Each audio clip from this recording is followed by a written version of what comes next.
అస్సాంలో వేప చెట్టు ఉండదు తెలుసా? అవునా, అదేంటి? అస్సాంలో వేప చెట్టు ఉండదు. చేపలు గుడ్లు మన దగ్గర తీసుకెళ్తారు.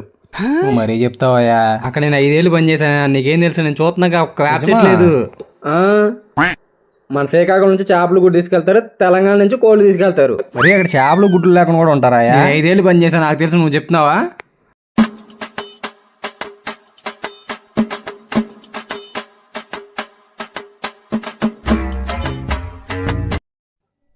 పోరగాలు సరిగా లేరయ్యా ఈ కాలంలో. అరే వెంకట్రావు, మొన్న మీ అబ్బాయి కనిపించాడు రా. అరే అటు జుట్టు ఏంటో అంత పెంచేసాడు, గడ్డలు మిసలు పెంచేసాడు. అరే దగ్గర కొట్టించాలరా పిల్ల అన్నాక. అన్నది పెంచకూడదు గాలోలాగా. ఈ వయసులో నువ్వు ఎందుకు పెంచుకున్నారా? నేనంటే మా నాన్న చిన్నప్పుడు పెంచుకోవడం లేదు, ఇప్పుడున్న పిల్లలకి ఆ ఛాన్స్ ఇస్తాండి, అందుకే దగ్గర టిప్పండి కొట్టేయాలి. వాడు హోటల్ మేనేజ్ చేస్తా అన్నాడు పూర్ణ గారు. ఏ చిచ్చి, అది వేస్ట్. ఎవడు చెప్పాడా చదవమని? దానివల్ల ఏం బాగుపడరు. వంటలు చేసుకుంటే మీ వాడు ఎంపీస్ తీసుకొని డాక్టర్ అయిపోయాను, లైఫ్ సూపర్ ఉంటుంది. వాడు అదే ఆడికి నచ్చించవడం ఏంటి? ఆడికేం తెలుసు పిల్లనా కొడుక్కి. నా మాటిని ఎంపీసీలో పడే తర్వాత డాక్టర్ అయిపోతాడు. వాడు మనం చెప్పినట్టు చదవాలి, కానీ వాడికి నచ్చిన చదువుతా అంటేనే బావిలో కప్పులు బావిలోనే ఉండాలి, పైకి ఎదగాలని చూసినప్పుడు కిందకి లాగేయడమే. మా నాన్న మనకు నచ్చినట్టు చదవించారా?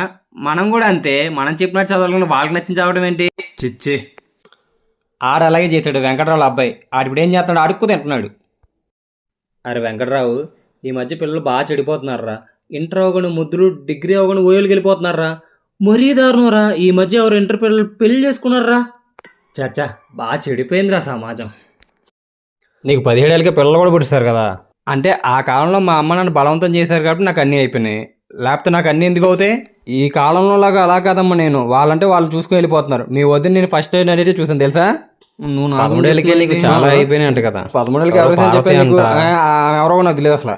ఈ మోకాళ్ళు ఇప్పుడు బాగా వచ్చేస్తున్నాయి, ఎంత వాడినా టాబ్లెట్ తగ్గట్లేదు. అంతా కాదు, నువ్వు మూలికి చెప్తాను. అదే మన మునసపు మనవడు లేడు, ఆడు తెచ్చాడు.